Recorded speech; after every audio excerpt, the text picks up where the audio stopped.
The small and great are there, and the servant is free from his master. Talking about the grave. Wherefore is light given to him that is in misery, and life unto the bitter in soul, which long for death, but it cometh not, and dig for it more than for hid treasures, or for hidden treasures. Okay, so wherefore is light given to him that is in misery, and life unto the bitter in soul, which long for death, but it cometh not, and dig for it more than for hidden treasure, which rejoice exceedingly and are glad when they can find the grave. And so he's speaking about people who are suffering, and they desire death, but yet it will not come. And this is where Job was at this point in his life. He desired death, but it would not come. He desired to sleep with the kings of the earth before him and everybody else that is asleep, the prisoner, the robber, and everybody that is asleep. That's the point he's making also. That's the point that the scriptures is making, because truly Job was saying these things, not realizing that he is, in saying them, that what he's doing is he's teaching us further truths about the scriptures. And so what these verses are telling us is that everybody is at rest until the resurrection. The king, the prisoner, the slave, the free, the master, everybody is at rest until the resurrection. The evil and the good, the evil and the righteous, they're all resting until the resurrection. And so that's what the prophet, because truly he was a prophet, that's what the prophet is teaching us here, even in this, even though that wasn't necessarily his intent. He was just expressing himself. You see, he was just expressing himself. Praise Yah. Amen. And so he was just expressing himself. But you see, Yah's word is so profound that there is not a wasted statement. There is not a wasted word. You see. Okay, now verse 23 is where we're getting to. Okay, so yes, when you go to Luke 16, the rich man and Lazarus were conscious after their natural death. So preaching no consciousness is a false teaching. Well, the problem with Luke 16 is that when we read it according to how it's been translated in the scriptures, well, let me back up a little bit.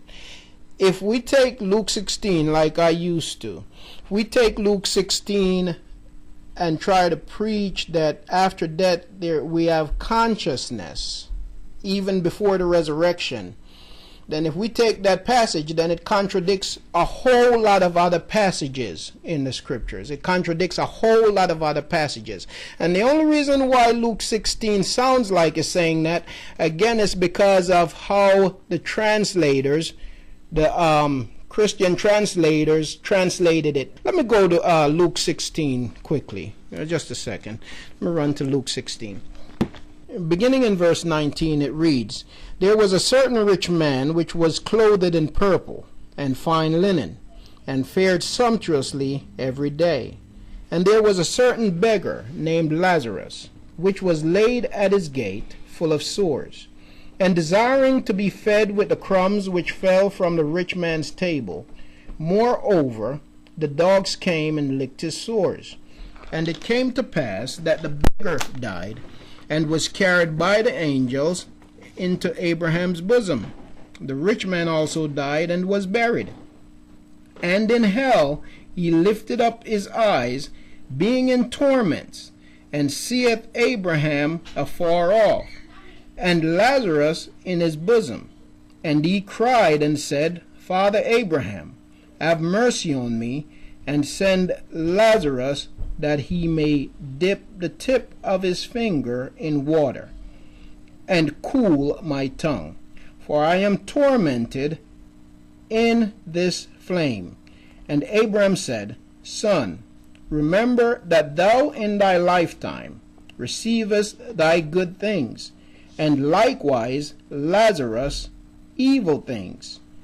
But now he is comforted, and thou art tormented. And beside all this, between us and you there is a great gulf fixed, so that they which would pass from hence to you cannot, neither can they pass to us that would come from thence. Then he said, I pray thee therefore, Father, that thou wouldest send him to my father's house, for I have 5 brethren, that he may testify unto them, lest they also come into this place of torment.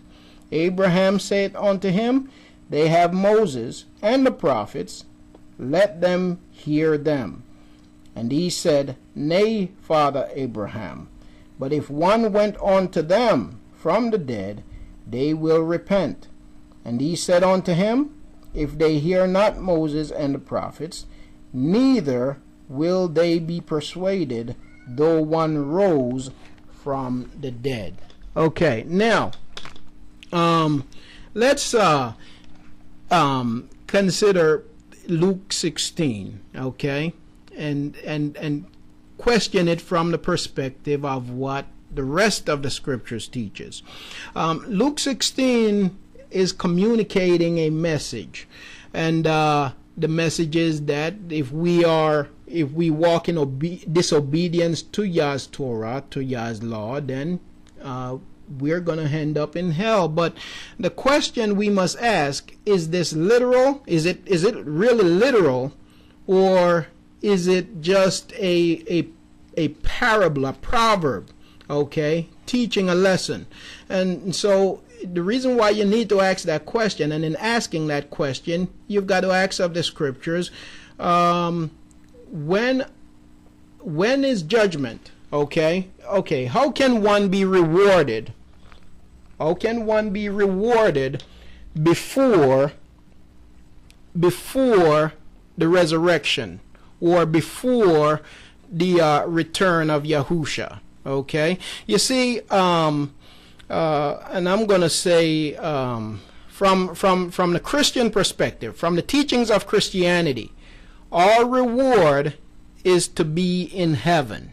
Okay, that's the reward from a Christian perspective. What Christianity teaches is that our reward is when we go to be in heaven with the Lord. I'm speaking from a Christian perspective. Okay, and so if when we die, the scriptures tells us, Behold, I come quickly, and my reward is with me, and I will reward every man according to his work shall be.